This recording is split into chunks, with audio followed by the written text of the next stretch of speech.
a última turma, para quem eu dei essa aula, ela era uma aula só em bloco, que é intestinos. E a gente percebeu que ficava uma aula muito densa, sabe? Muito comprida.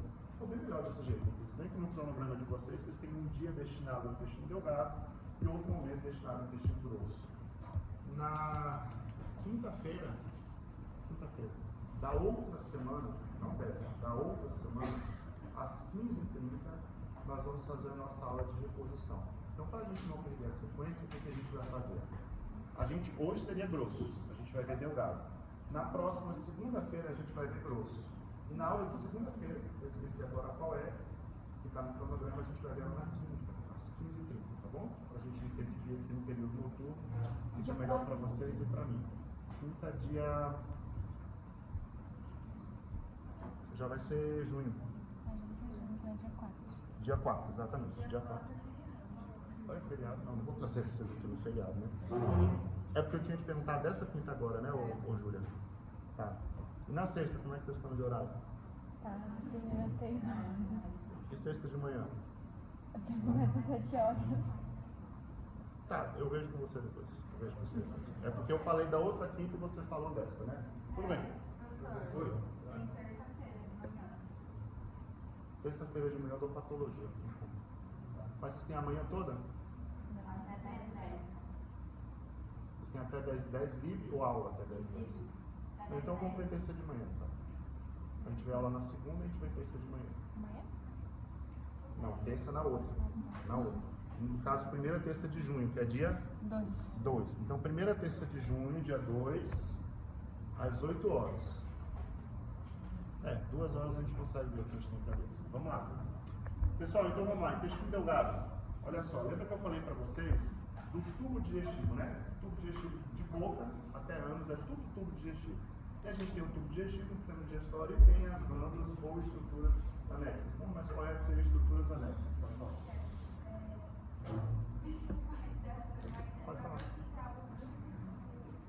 Índices hematimétricos.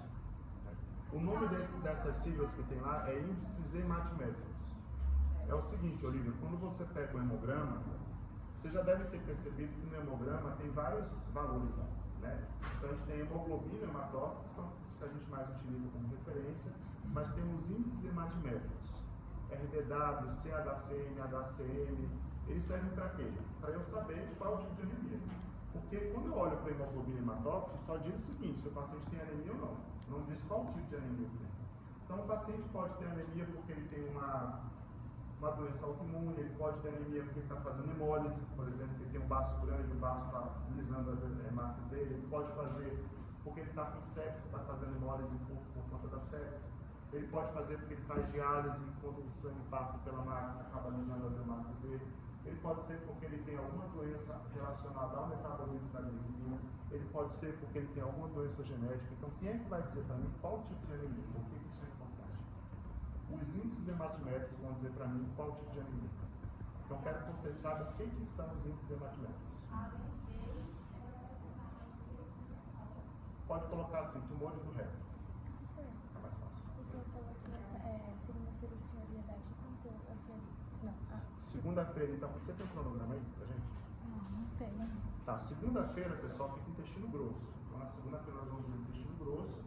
Aí na prática a gente vai ver uma peça que tem uma peça inteira de intestino delgado e grosso. Você lembra que a gente já viu essa peça antes? Uma peça que tem um bloco de intestino delgado e grosso, uma peça molhada mesmo, né, um órgão humano.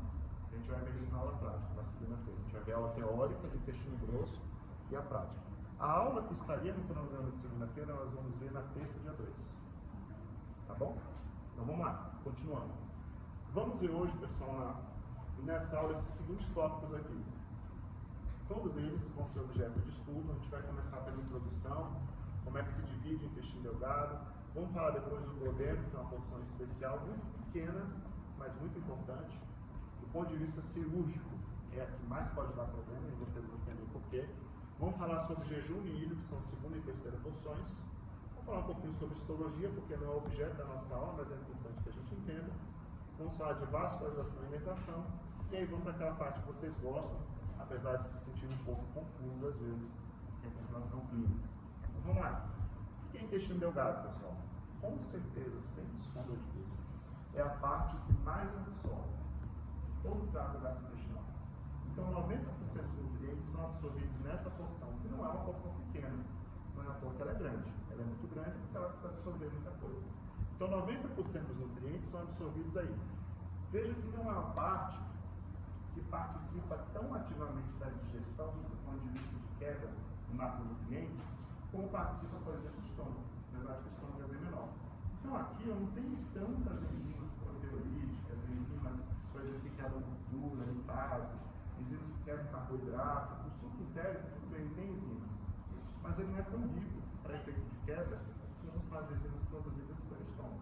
Aqui, a questão é mais do que produção de enzima, aqui a questão é mais absorção, tá bom? Então, olha, mais ou menos 90% da absorção de nutrientes é nessa região aqui. Também absorve água. O intestino grosso chama mais atenção do ponto de vista de absorção de água, porque não absorve tanto nutriente, praticamente não absorve nutriente. O intestino grosso absorve mais água. E é por isso que o bolo fecal ele se inicia tão líquido na parte proximal do intestino grosso, que é aquela parte do colo ascendente, quando vai para o transverso se torna pastoso, e no descendente, ou seja, do colo esquerdo, ele já é bem mesmo sólido. Por quê? Porque o intestino grosso absorve muita água. Agora, o nutriente é no intestino delgado. Tanto é que realmente é a porção mais comprida, tá? 6 a 7 metros de comprimento, mais ou menos. Quando a gente olhar o intestino delgado na radiografia, a gente vai ver uma imagem mais central, como eu falei para vocês lá na primeira aula. O colo, ele emoldura o abdômen e ele também vai emoldurar o raio-x quando a gente olhar para ele. Ou uma tomografia na sua imagem de scout. O que é o scout na tomografia? É aquela imagem que você vê a pessoa de frente, como se fosse uma radiografia simples de abdômen. O scout, S-C-O-U-T, scout, na tomografia como se fosse o raio-x. Depois a gente vê os focos. Então a gente vai ver o intestino delgado mais na porção central, tá bom? Bem, como é que esse intestino é dividido? Vamos lá, a gente tem 3 porções do intestino delgado. As 3 têm características anatômicas um pouco diferentes, função mais ou menos igual, apesar de que o duodeno ele ganha uma especial atenção pelo fato de que ele é bem mais secretivo, ele secreta muito mais do que jejum livre. E por que isso para nós é importante? Porque você entende, por exemplo, que uma lesão, o cara levou uma facada. Vamos supor que ele levou essa facada mais ou menos aqui na região mesogástrica. O que o cirurgião torce para ter acontecido? Se pegou o intestino, tem pegado alguma coisa que não seja duodeno.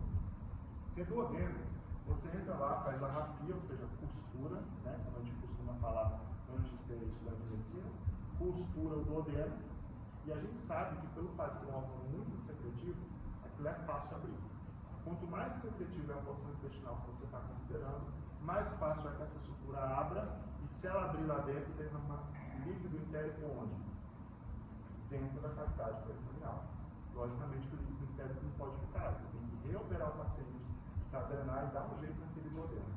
Então o duodeno tem muito essa coisa de que é uma parte muito ruim de mexer, difícil de mexer, chata de operar. Agora é a parte mais curta, é a parte de 6 ou 7 metros, só 25 centímetros. Ele é fixo, ele é em sua maioria retroperitoneal, quer dizer que está atrás daquela membrana que a gente conhece como retroperitônio. Graças a Deus que ele está lá, porque é um pouco mais difícil chegar nele, já que ele está no retroperitônio, é mais difícil ter alguma lesão nele, mas quando acontece a lesão nele é horrível, tá? E ele tem um formato de C, a gente já vai estudar ele um pouquinho melhor. O jejum, pessoal, já são os 2/5 proximais, logicamente quando eu falo proximal, eu falo proximal depois do duodeno. O duodeno é a porção mais proximal. Logo após ele, vem o jejum, responsável por mais ou menos 2/5 do restante do delgado, que é a parte maior, né? Ele tem uma parede espessa, tem pregas circulares proeminentes, ele é bastante vascularizado. A gente vai bater isso um pouco melhor no decorrer da aula, porque a gente vai ver que existem diferenças entre o jejum e ele. Quando você fala do delgado, pessoal, existem algumas divisões que são muito marcadas do ponto de vista de acidentes anatômicos. Então, por exemplo, você sabe exatamente onde começa o duodeno. Porque você olha para o estômago, qual o nome daquela porção final dele, que é afunilada assim. Piloro, né? Você tem um piloro. Depois da válvula pilórica, quem é que tem? É o duodeno. Então, eu sei onde ele está. Eu olho para o indivíduo e sei onde está o duodeno. Quando o duodeno termina, tem um ligamento que suspende, ele faz um ângulo dele, chamado de flexura duodeno jejunal. Eu vou falar sobre isso. A partir desse ângulo, eu tenho o início do jejum. Então, vejo que é uma outra transição anatômica muito clara. Agora, quando eu falo de jejum no equilíbrio, a transição de um para o outro não é tão clara. Então, eu consigo, de forma geral, fazer o seguinte: abrir uma barriga, puxo aleatoriamente um pedaço do intestino, olho para ele e digo assim: isso aqui deve ser jejum, porque realmente eu estou vendo aqui que ele tem a parede bem espessa, tem muito vaso aqui, bem rosinho, tem muito vaso, olha o mesentério dele, tem um bocado de vaso entrando, isso aqui deve ser jejum. Aí mexo um pouquinho mais, pego outra parte e digo assim: cara, isso aqui deve ser ilho, porque eu estou vendo realmente uma parede mais fina, estou vendo que ele está mais localizado no quadrante inferior direito, mas eu não consigo ver o local exato em que o jejum se transforma em ilho. Agora, quando termina o ilho, eu sei que começou o intestino grosso. Por que eu sei? Porque quando o ilho termina, existe uma inserção dele no intestino grosso, que é chamado de, vocês lembram? Válvula iliocecal. Então, eu sei exatamente onde o ilho termina. Então, veja, eu sei onde começa o duodeno, sei onde termina o duodeno e começa o ilho, sei onde termina o ilho e começa o colo, mas eu não sei claramente onde termina o jejum e começa o ilho. Então, é importante eu saber a diferença entre eles. Eu já vou falar disso para vocês, vou mostrar inclusive uma tabela mostrando essas diferenças. Vocês conseguiram abrir no Google Class o arquivo? Conseguiram, né? Beleza. Então, vamos lá. Isso aqui, pessoal, logicamente, é uma figura bem assim, didática, talvez pouco real, mas didática, para vocês entenderem como funciona. Veja, eu estou vendo aqui o intestino grosso, fazendo a moldura de todo o intestino. Bem aqui nessa porção, pessoal, nessa porção aqui, que é no quadrante superior esquerdo, eu tenho mais a presença de ilho, mais a presença de jejum. Então, quando eu estou falando do quadrante superior esquerdo, o jejum está mais para lá. Se eu falo do quadrante inferior direito, é mais o ilho que está aqui, tá bom? É uma forma assim, bem simples, talvez até meio empírica, de localizar. Quando a gente abre o paciente na cirurgia, funciona muito bem. Coloco a mão lá no quadrante superior direito, puxo, geralmente o que eu puxo ali é jejum. Se eu coloco a mão no quadrante inferior esquerdo, geralmente o que eu puxo ali é ilho, beleza? Então vamos lá. Isso aqui também é uma figura, apesar de ser representativa, é só um desenho, mas é bem didático, porque ele coloca para vocês a divisão aqui. O intestino delgado é dividido em duodeno, jejum e ilho. Cuidado para não confundir, apesar de que o nome está em espanhol aqui, mas o nome em português é ileo. Cuidado para não confundir com ilio, porque ilio é um osso, tá? Também chamado de ilio. O ileo é uma porção de delgado. Então vamos lá, a gente tem a primeira porção, que é essa aqui, o duodeno. A gente tem a segunda porção, que é o jejum. Vejam que está mais no quadrante superior direito. No quadrante inferior esquerdo, quem está mais é o ilho, tá bom? Lembrando que o jejum são os 2/5 proximais, do que passou de duodeno para baixo, e os 3/5 distais são mais o ilho. Vamos falar agora de duodeno, que é a primeira porção. Duodeno, pessoal, é um órgão em formato de C, e é bem fácil entender porque ele tem formato de C, porque o pâncreas, em especial a cabeça do pâncreas, está encaixado bem aqui, ó, na concavidade duodenal, que é essa curvatura aqui. Então, lembra quem está nesse restinho aqui, ó? Isso aqui tem um órgão aqui para cima, como é que é o nome dele? O estômago. Bem aqui está a porção distal do estômago, que é quem? Que é a região antropilórica, né? Ou região pilórica, que é a porção mais distal. Bem aqui existe uma válvula. Como é que é o nome dessa válvula? Piloro. Beleza. Passou do piloro, é delgado. Qual é a primeira porção delgado? Duodeno. Então, como eu disse para vocês, essa posição é tranquila. Bem aqui existe, inclusive, uma primeira porção que a gente chama de bulbo duodenal. Uma dilatação do duodeno, e geralmente as úlceras que tem no duodeno, as úlceras pépticas duodenais, estão justamente nessa porção aqui. Isso aqui é o bulbo duodenal. Aí vocês estão vendo que aqui existe uma outra porção, aqui existe uma outra porção na outra porção. Vê que apesar de ser um órgão pequeno, tem só 25 centímetros, o duodeno vem geralmente com comprimento em dedos, assim, do lado. Geralmente dá um comprimento de 12 dedos, daí tá? Esse aqui é um comprimento referência a um comprimento de 12 dedos. Logicamente, 12 dedos atravessados, né? Então, o duodeno tem 25 centímetros, mas apesar de pequeno, ele é dividido em 4 partes. Não se preocupem, que vocês estão pensando assim, pô, se o duodeno é 4 partes, imagina quantos passos vai ser o jejum, quantos passos vai ser o ilho. A gente não divide o jejum divide o duodeno. Então são 4 partes aqui. A parte chamada de superior, logicamente é essa aqui. A porção ou parte chamada de descendente, que é essa aqui. A parte horizontal, que é essa aqui. E a parte ascendente. Vocês estão vendo que bem aqui ele fez uma volta? Essa voltinha, esse ângulo aqui, é chamado de ângulo de Traitz. Vocês já vão ver esse nome mais na frente na aula. Se escreve Traitz. Ângulo de Traitz nada mais é do que eu falei para vocês lá no início, a flexura do duodeno jejunal. Ou seja, flexura dobra. Qualquer coisa que você esteja estudando na anatomia e tem o nome de flexura, é uma coisa de dobra. Então, bem aqui existe a dobra que representa a transição do do duodeno para o jejum. Por isso que é chamado de flexura duodeno jejunal. Por que isso aqui acontece? Porque bem aqui existe um ligamento segurando esse intestino para cima. E outra coisa interessante do duodeno é o seguinte, ele é quase todo retroperitoneal. Foi a única porção que está intraperitoneal, ou seja, que eu consigo ver quando eu abro a cavidade abdominal do boca. Essa primeira porção aqui. É a parte que o tubo digestivo sai do estômago, vira essa primeira porção de duodeno, só essa porçãozinha pequena está dentro, já mergulha lá para trás.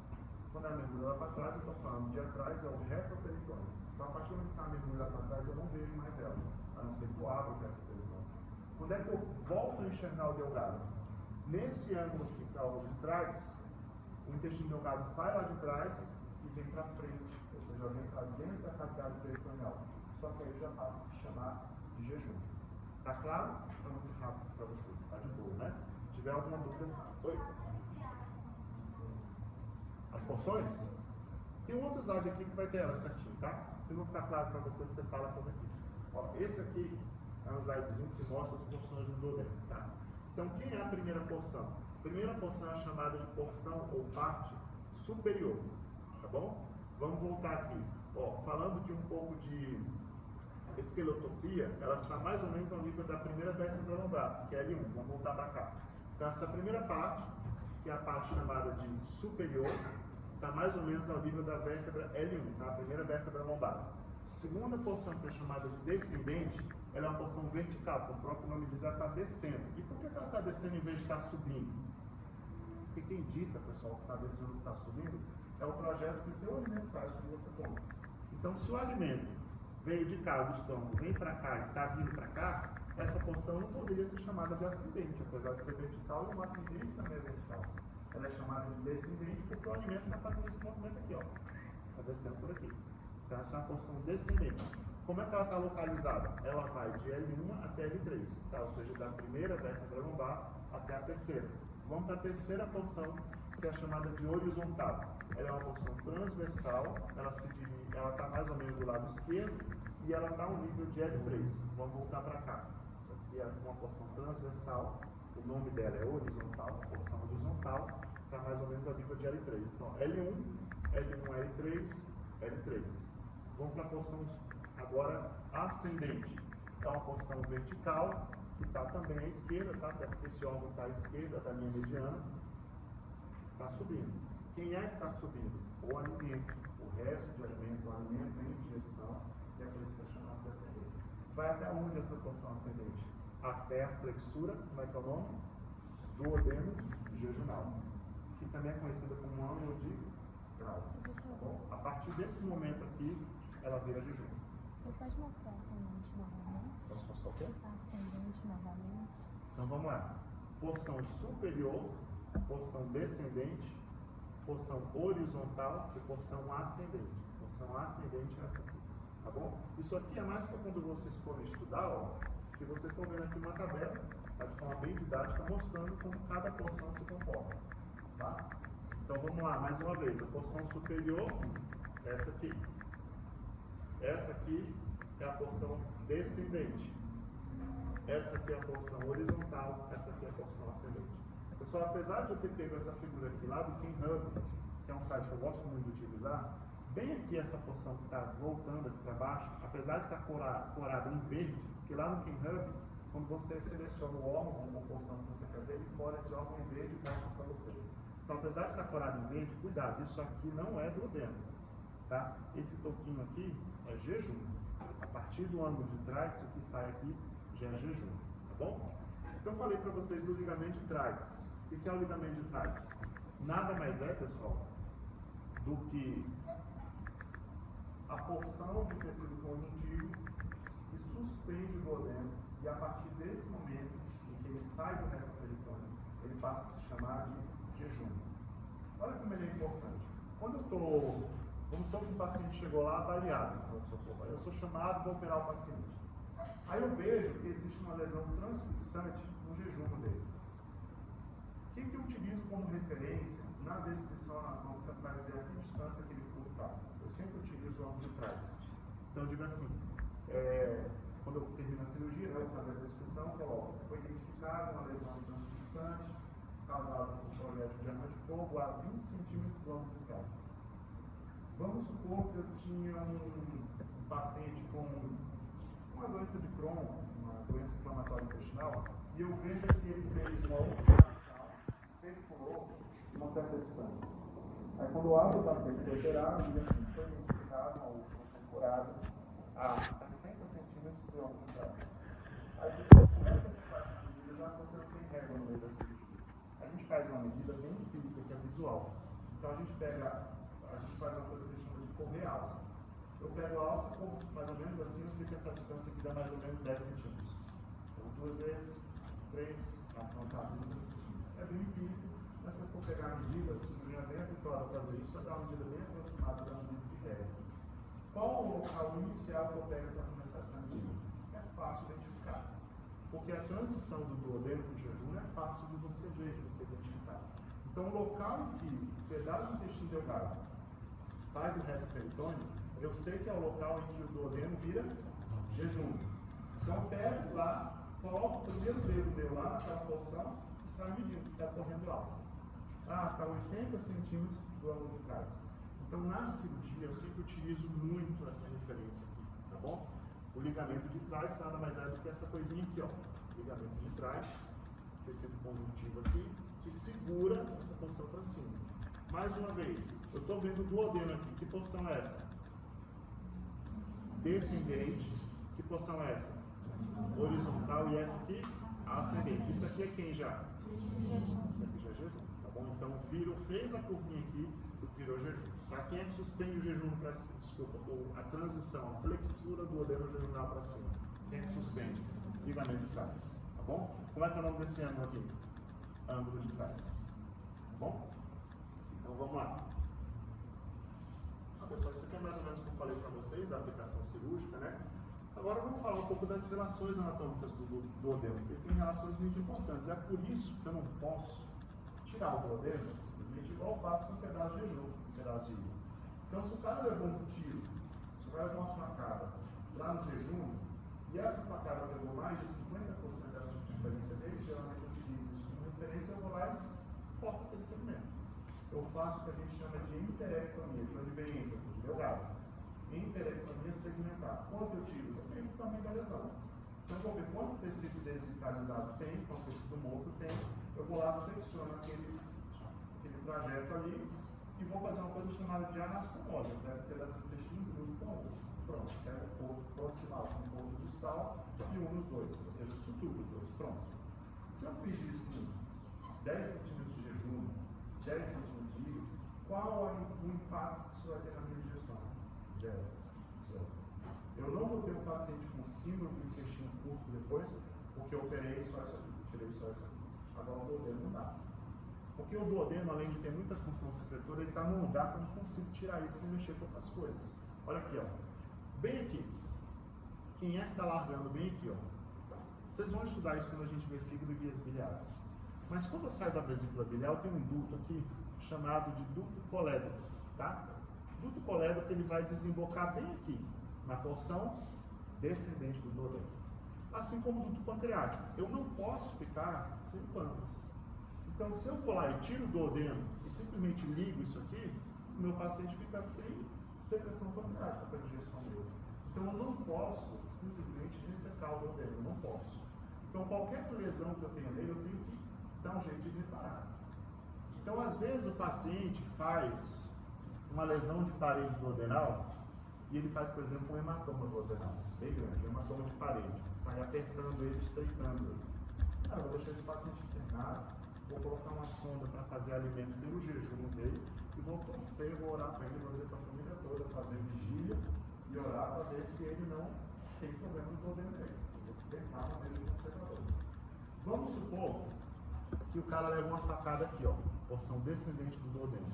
Eu vou lá, com muito cuidado, um fiozinho bem fininho, suturo, por mais feio que esteja a lesão, por mais desvitalizado, suturo, fecho, coloco o dreno lá perto, porque se abrir, pelo menos a secreção for orientada pelo dreno, vai embora, eu preciso abrir a barriga, torço para dar certo. Mas o duodeno é uma área horrível de mexer. Além de ser muito secretiva, ela está no reto peritônio, então o acesso é difícil. E além disso, várias estruturas muito importantes desembocam nele. Então não tem como simplesmente sair recetando o duodeno. Tá? Então vejam que aqui existe o pâncreas, que tem a cabeça do pâncreas. O duodeno ele abraça a cabeça do pâncreas, é por isso que ele tem esse formato de C. E o pâncreas, eu não sei se vocês já viram isso lá na embriologia. Vocês sabem que os órgãos saem tudo rodando lá dentro, né? Então, no início da embriologia, nem olhando no livro você identifica tudo direito. É difícil identificar todas as flutuações dos órgãos. Mas, por exemplo, o pâncreas, ele geralmente tem dois brotos iniciais. E um broto vai para um lado, outro para o outro, daqui a pouco eles se dobram, se juntam e formam o parênquima pancreático. Só que quando acontece eles não dobrarem bem, fica parte do pâncreas aqui por trás e acaba estreitando o duodeno, uma condição que a gente chama de pâncreas anular. E por que o pâncreas anular não é só um pedacinho de parênquima que o pâncreas ficou ali? É pelo fato de que quando ele ficou ali e não rodou, ele aperta o duodeno. Então, meu paciente, geralmente criança, ele tem problema quando vai engolir o leite materno, ou quando vai engolir aquele alimento de transição, porque o duodeno dele está apertadinho. O pâncreas fez essa volta nele e acabou não indo para o lado correto. É o pâncreas anular. Bem, como eu disse para vocês, coisas que desembocam aqui. A papila duodenal maior, essa bem aqui, ó. Quem é que desemboca? Duto colédoco. Eu posso chamar de duto biliar comum, tá? Porque ele é duto hepático lá em cima, ele se une com o duto cístico e forma o duto hepático comum. Nada mais é do colédoco. Vocês vão aprender esse nome depois. Bem aqui ele desemboca junto do duto pancreático principal, que é esse aqui, ó. Desemboca na papila maior do duodeno. Alguns pacientes têm o que a gente chama de duto pancreático acessório. É um dutozinho que vem aqui por baixo e desemboca em outra abertura, em outro ósseo, chamado de papila duodenal menor, tá bom? Mas isso é uma variação anatômica, não são todos os pacientes que têm. Quando o pâncreas aperta Quando o pâncreas aperta, que você falou, tem como resolver cirurgicamente ou não? Tem, eu posso fazer dilatação por balão, dilatação endoscópica, ou eu tenho que operar e tirar aquele parênquima pancreático se a dilatação endoscópica não der certo. Vamos lá, vou falar um pouquinho agora de jejum e ilho, tá? Jejum e ilho são as porções após o duodeno. Então, como eu disse para vocês, tirou o duodeno, que são os 25 centímetros iniciais, todos aquele restante de 6 a 7 metros de intestino vai ser dividido entre jejum e ilho. Eu não consigo determinar exatamente a transição de jejum e ilho, então tenho que prestar atenção nas diferenças anatômicas entre eles para acabar dizendo quem é quem. Então vamos lá, que diferenças são essas? A localização. Mais predominantemente, pessoal, o jejum está no quadrante superior esquerdo, tá? Ou seja, está lá um pouquinho perto ali de baço, do estômago. No quadrante superior esquerdo, predominantemente, está o jejum. Já o ilho, pessoal, ele está mais no quadrante inferior direito e pélvico. O que está na pelve mais? É fácil entender que ele está mais embaixo. Lembra que ele é que na sua transição acaba virando o intestino grosso? Ou seja, existe uma válvulazinha que vira o intestino grosso. Onde é que está isso no intestino grosso? No quadrante inferior direito, está lá embaixo. Lembra o apêndice? Está lá. Então lá na válvula você está a transição do ilho para o grosso. Ou seja, é fácil entender por que o intestino delgado em sua porção ilegal está mais lá embaixo à direita. Qual o diâmetro dele? Percebam que o jejum ele tem um diâmetro um pouco maior do que o ilho, ou seja, o ilho é mais estreito. Aliás, essa é uma das poucas nomenclaturas, quando a gente vai estudar anatomia em inglês, a gente percebe que em português ela acabou ficando mais adequada. Sabe como a gente chama de intestino delgado em inglês? A gente chama de small intestine. Small não é estreito, nem delgado. O que é small? Pequeno. Veja que o intestino delgado ele é pequeno. Pelo contrário, a porção mais comprida do trato intestinal. E por outro lado, o intestino grosso, como é que a gente chama em inglês? Large intestine. O que é large? Large não é grosso, não é espesso, não é dilatado. Large é grande. E logicamente que o small intestine, na verdade, ele é muito mais large do que o large intestine. Então acaba não sendo uma nomenclatura muito adequada. Mas no português sim, intestino delgado e intestino grosso. Então falando de jejum e ilho, que é no intestino delgado, a gente tem no diâmetro dele o jejum um pouco mais dilatadinho, o ilho um pouco mais estreito. A parede do jejum é mais espessa, isso a gente consegue sentir bem quando a gente coloca a mão no intestino, o paciente vivo, tá? A gente pega o intestino e percebe, a gente amassa a alça intestinal, percebe que a parede é mais grossa no jejum do que no ilho. A cor, como o jejum ele é mais vascularizado, tem mais vasos para ele, a cor dele geralmente é vermelho intenso, e a cor do ilho é um pouco mais rosada. Ele é vascularizado, mas não tem tanto vaso assim, igual ao jejum. Em relação às pregas circulares, já vamos falar delas. As pregas elas são altas e numerosas no jejum, mas elas são baixas e escassas no ilho. Isso a gente só percebe abrindo a alça. Tá? E o tecido linfóide é um pouco mais escasso no jejum e é mais abundante no ilho. E lá a gente tem o que a gente chama de placas de pele. Dá para entender por que o ilho tem mais sistema linfóide? Porque veja, o bolo fecal está em formação. A gente tem um bolo alimentar que vai sofrer múltiplos processos de digestão para ele se transformar de análise em bolo fecal. Quanto mais próximo ao intestino grosso, mais bactérias o meu bolo fecal de formação começa a ter. É muito mais importante que eu tenha tecido linfóide abundante no ilho do que seria no jejum. Então isso aqui dá para entender tranquilo. Isso aqui é uma figura, pessoal. Essa aqui eu tirei da minha aula passada. Achei interessante manter essa figura, apesar de ter mudado bastante a aula. Essa figura aqui é bem ilustrativa do que eu falei para vocês. Ó, percebam que o jejum ele é mais dilatado do que o ilho. O ilho tem uma alça mais estreita, aqui tem uma alça mais larga. Tá? Percebam também que pelas arcadas aqui, você percebe que chegam mais vasos no jejum do que vasos no ilho. Então bem aqui eu tenho uma alça um pouco mais vermelha, aqui eu tenho uma alça um pouco mais rosada. Achei bem bacana a gente manter essa figura aqui. Outra coisa muito importante, isso aqui explica parte para mim do surgimento de divertículos, que são invaginações anormais no intestino, é o seguinte, ó, percebam que como é que o vaso entra no intestino delgado? Ele não entra tangenciando oblíquo, ele entra perpendicular. Então está aqui a parede do vaso, desculpa, aqui a parede da alça intestinal, o vaso entra dessa forma. Então, obviamente, que se ele entra formando um ângulo reto, ele gera uma área de fraqueza no local que ele entra. E essas áreas de fraqueza, elas podem gerar dilatações depois. Isso é uma coisa muito comum em pacientes idosos, ou seja, o intestino dele está trabalhando seco, aquela área de parede intestinal está um pouco enfraquecida, e onde é que ela tem um buraquinho por conta da anatomia, no local onde os vasos entram na parede intestinal. Tanto que esses vasos aqui, pessoal, são chamados de vasos retos. Por que são chamados de vasos retos? Porque ao entrar na alça intestinal, eles fazem geralmente um ângulo de 90 graus. Por isso são chamados de vasos retos. E percebam que bem aqui existem as arcadas arteriais, ou seja, você tem vasos fazendo o movimento de um arco, e a partir desse arco surgem os vasos retos. Essa arcada aqui é chamada de arcada de Riolano, tá? A arcada do intestino delgado é chamada de arcada de Riolano, ou simplesmente arcada mesentérial. Está no mesentério. Vamos lá, bem aqui vocês estão vendo uma porção intestinal que está mais localizada em qual quadrante?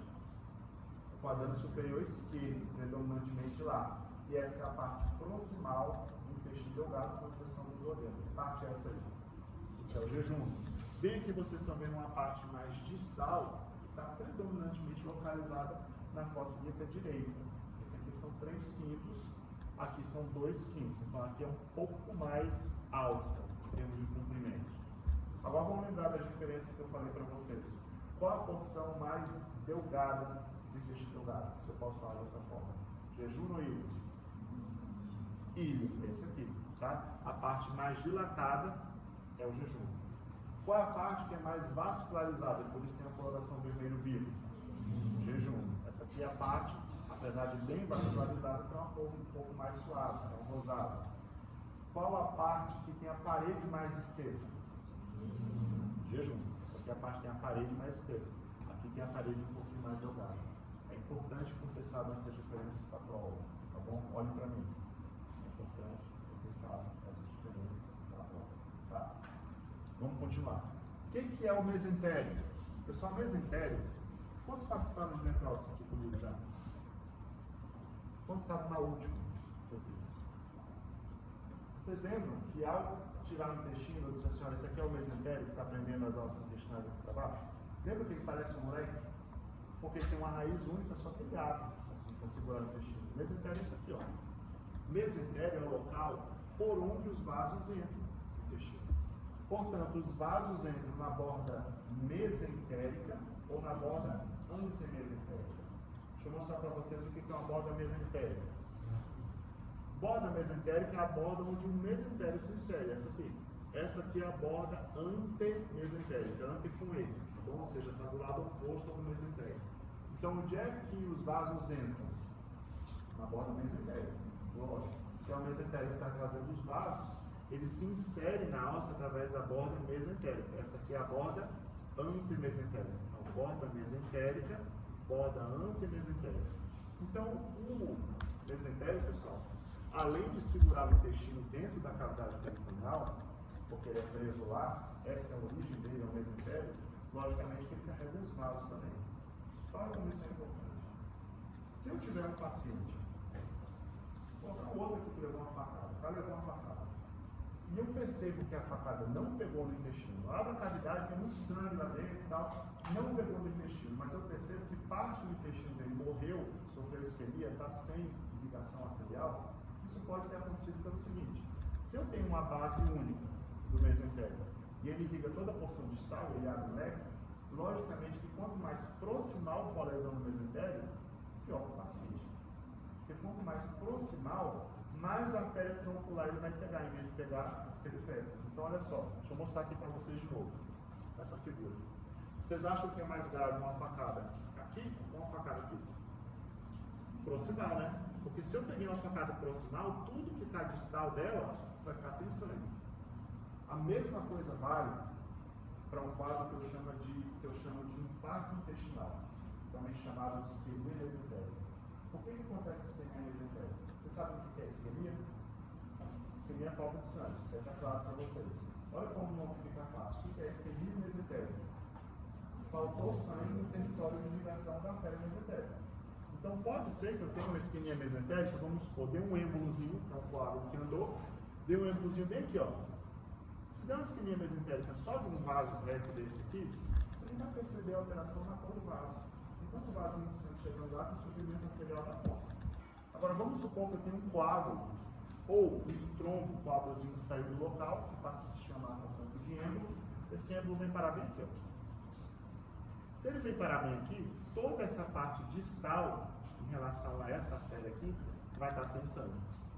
Então, quanto mais proximal for o problema no vaso que vem dentro do mesentério, pior para o paciente. Por que eu entendo isso? É o formato que eu abro o médico. Ficou claro para vocês? A questão do mesentério? Então, beleza. Esse aqui é o mesentério. Pessoal, vamos então para a junção iliocecal. Junção iliocecal, como eu falei para vocês, existem referências anatômicas que me dizem bem da divisão de um órgão para o outro. E existem outros órgãos, outras porções que não têm uma divisão nítida. Como eu disse para vocês, jejum e ilho não tem. Mas aqui eu tenho a transição do ilho para quem? Intestino grosso. Então aqui está bem clara a divisão. Essa divisão acontece aonde? Nessa junção aqui.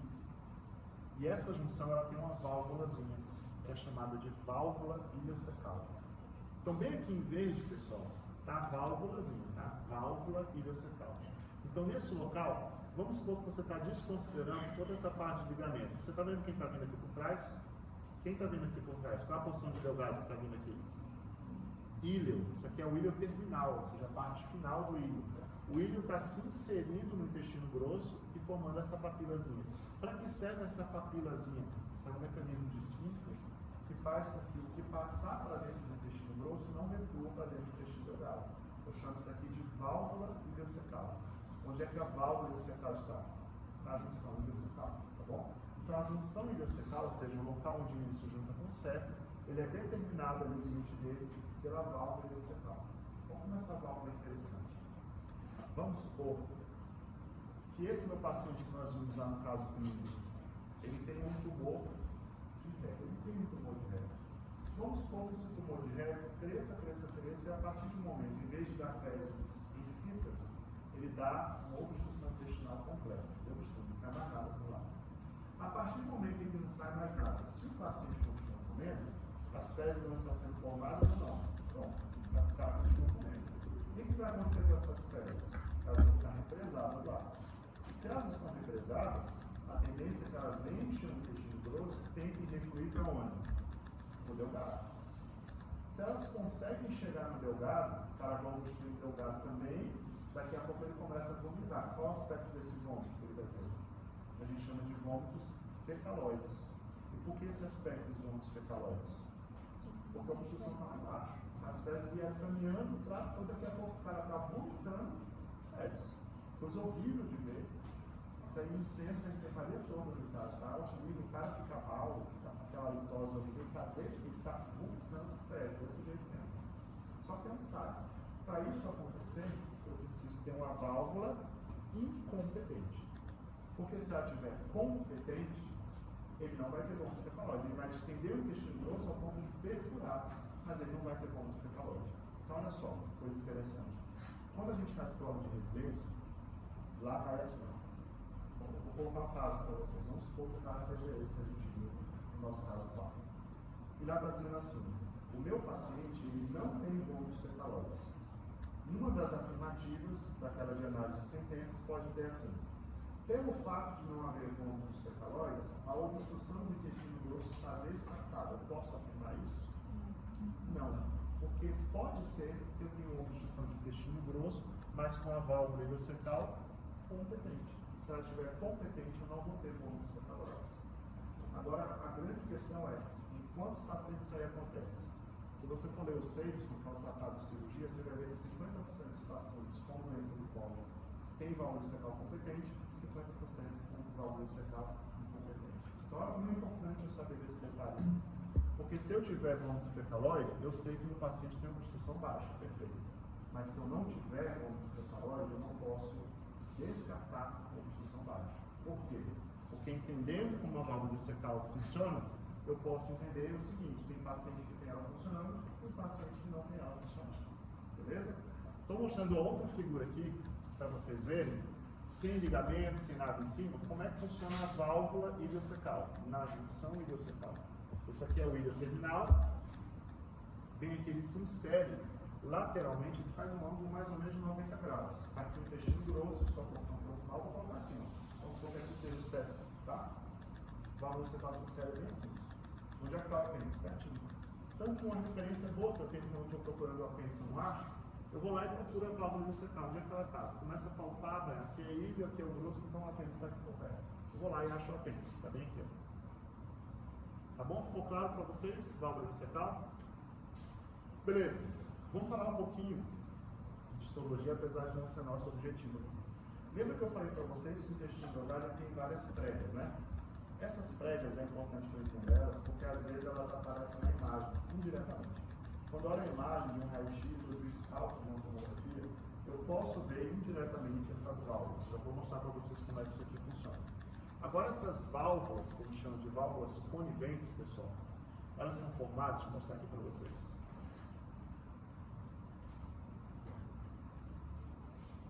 Aqui, ó. Elas são formadas por dobras de mucosa e submucosa. Presta atenção nisso. Dobras de mucosa e submucosa. Como é que eu diferencio as pregas das vilosidades? As vilosidades, elas são a dobra só de parte da mucosa, ou seja, de epitélio e de lâmina própria. Eu não tenho a submucosa junto. Então, o que são as vilosidades? Vilosidades são áreas, pessoal, que fazem com que a minha absorção seja maior. Eu acho até que eu já falei disso para vocês. Vamos lá. Vilosidades são essas coisas aqui, ó. Vilosidades. Só que percebam que na parede eu não estou vendo submucosa junto. Então, quando a submucosa vai junto, ela dá uma impressão para dentro da alça, que são as pregas. Mas se eu tenho só a presença de formações digitiformes, ou seja, a forma de dedos, eu não tenho a lâmina, a submucosa junto, é só a lâmina própria do epitélio. Isso são as vilosidades. Só que além das vilosidades, eu tenho as microvilosidades, eu já falei isso para vocês. Qual é o epitélio típico do intestino? São células, é o epitélio simples cilíndrico. E essas células do intestino delgado são chamadas de enterócitos. Tá? Elas são secretivas também, eu tenho células caliciformes que são secretivas, mas os enterócitos, a função dele é mais absorver nutrientes. Tá? Então os enterócitos absorvem nutrientes. Então deixa eu voltar aqui. A gente tem projeções da mucosa em forma de dedo. Quem são essas projeções aqui? São as vilosidades, tá bom? Eu tenho vaso linfático, em especial no ilho, e tem a chamada borda em escova. Olha o que é a borda?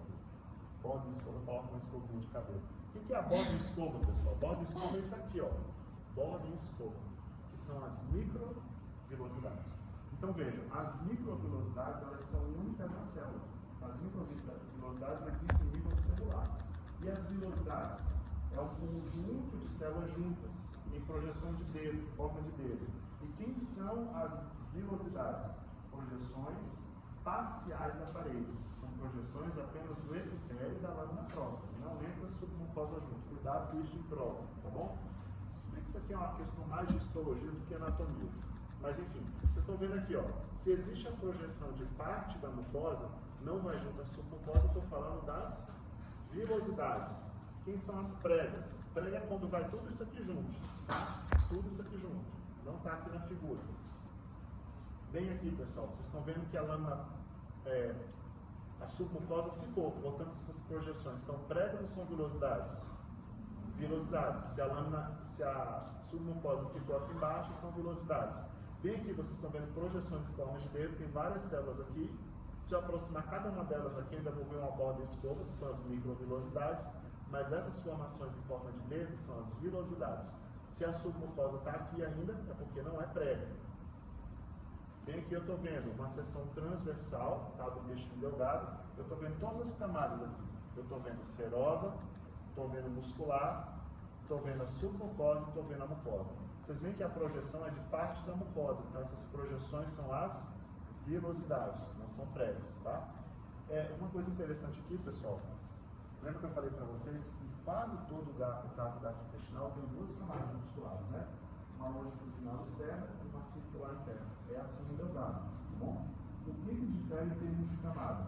Lembra que eu falei para vocês que a maior parte do duodeno é retroperitoneal? Nada do que está no retroperitônio tem serose. Porque serose ela recorre só a cavidade. Portanto, ela está em alças que estão dentro da cavidade peritoneal. Então, o que eu tenho recobrido do duodeno lá no retroperitônio? Adventícia. Lembra do esôfago? Adventícia. Tecido condutivo frouxo, não tem aquele epitéliozinho chamado de mesotélio. Não tem mesotélio, tá bom? Então, a maior parte do duodeno não tem serose, só tem adventícia. Tem aqui um outro corte transversal. Vocês estão vendo a serosa, aqui a muscular, nas duas porções, uma camada externa que é longitudinal, uma mais interna que é circular. Bem aqui eu já estou vendo a submucosa e aqui eu estou vendo projeções que são só parte, projeções do epitélio e da lâmina própria, que são as vilosidades. Bem aqui, pessoal, estou vendo as camadas aqui representadas de forma esquemática: serosa, a muscular longitudinal, que é a externa, muscular circular, que é a camada mais interna, e bem aqui eu estou vendo a presença de pregas. Vejam que a submucosa está indo junto, ó. Se a submucosa está indo junto, essas são as pregas. Para ficar bem mais simples, é o seguinte: se eu consigo enxergar essas projeções, se eu olho, se eu abro a alça e vejo, eu estou falando de prega. Porque eu só consigo ver velocidades em nível microscópico, tá bom? Então, como vocês estão vendo, a mucosa está indo junto, ó. Está vindo mucosa e submucosa. Então, isso aqui são pregas. São as pregas chamadas de pregas circulares. Bem aqui eu estou vendo as pregas também, ó. Percebam que as pregas têm mucosa e submucosa indo junto. Elas são pregas, eu consigo ver isso a olho nu. Bem aqui tem a presença de vilosidades. Percebam que a submucosa ficou lá embaixo, não está indo junto, é só epitélio e lâmina própria. Essas são as vilosidades. E bem aqui eu tenho a presença de microvilosidades. Lembrando que as microvilosidades elas estão em cada célula, tá bom? As vilosidades são formadas pelos enterócitos todos juntos. Bem aqui eu estou vendo um corte. Aqui eu estou. Esse aqui ficou muito bom, pessoal. Apesar de ser uma figura aparentemente meio feia, mas dá uma olhada. Bem aqui eu estou vendo a camada mucosa. Vejam que a camada mucosa tem várias projeções. Quem são essas projeções? Vilosidades. Agora percebam que bem aqui tem a submucosa indo junto. Então isso aqui é uma prega. Isso aqui são as vilosidades. Se eu aproximar mais, eu vejo as microvilosidades em cada célula. E bem aqui existe uma prega, ou seja, submucosa tendo junto. Por que isso aqui foi feito dessa forma? Por que isso foi fabricado assim? Porque fazendo isso, eu tenho uma área de absorção muito maior do que se eu tivesse simplesmente um epitéliozinho plano.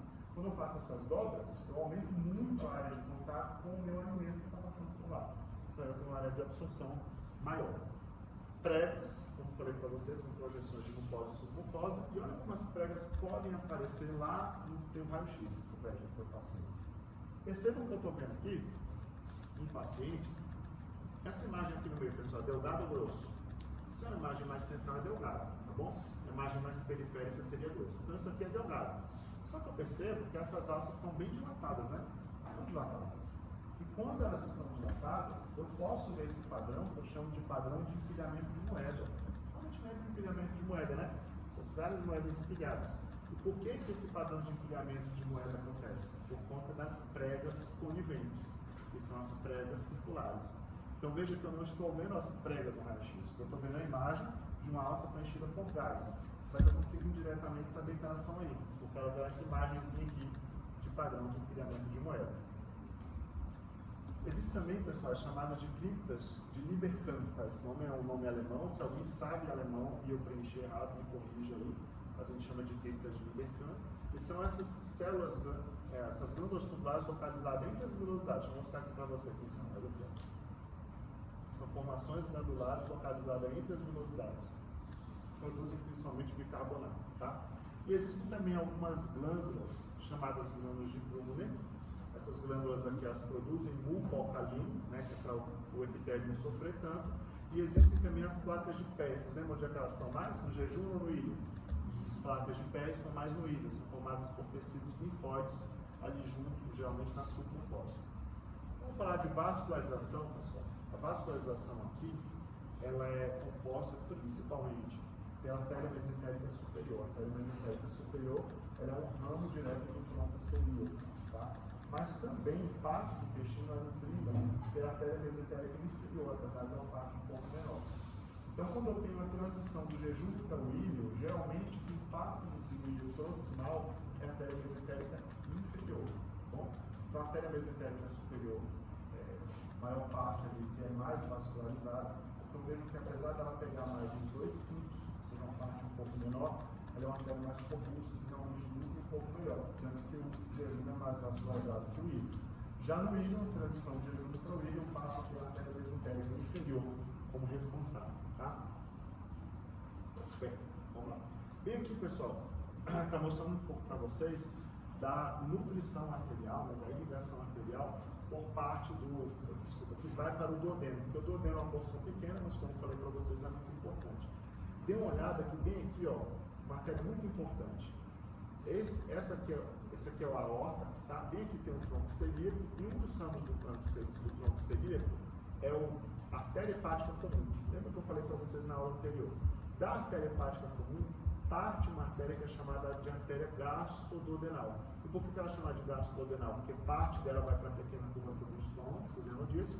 E parte dela aqui para o duodeno. Isso aqui é mais só quando vocês forem estudar a vascularização, tá? Batam o olho aí, é importante vocês saberem dessas artérias. Quando eu falo de drenagem venosa e linfática, existe uma, eu não sei se eu coloquei a figura dela. Aqui.